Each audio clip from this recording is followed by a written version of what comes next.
just talking to my friends, and then diorang share benda yang I think semua ketakutan perempuan kan. Like, guys, imagine korang dah buat macam-macam, but then bawah tu still bau tau.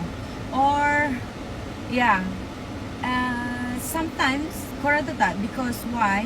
Because of bila korang punya sini kotor, jadi dia akan menyebabkan bau lah, sebab dia naik ke atas dan dia naik ke bawah, all those bacteria. So apa yang korang kena ambil? Korang kena ambil probiotik. And then probiotik ni very safe. Korang jangan risau dia bukan ubat-ubatan, bukan.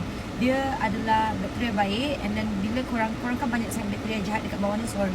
Korang kan banyak sangat bakteria jahat dekat dalam ni. Jadi dia akan singkirkan all the bakteria jahat tu, dan dia akan ganti dengan bakteria baik. So bila bakteria baik, dia akan bagi korang punya nafas pun tak bau, korang punya bawah pun tak bau. And then korang dah tak ada flows.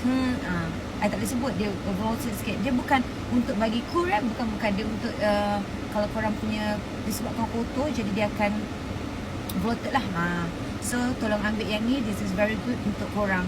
Yang ni dalam dia ada 7 sachet. So korang kena ambil, dia macam korang ambil everyday lah, sebab dia untuk bagi betul balik kan.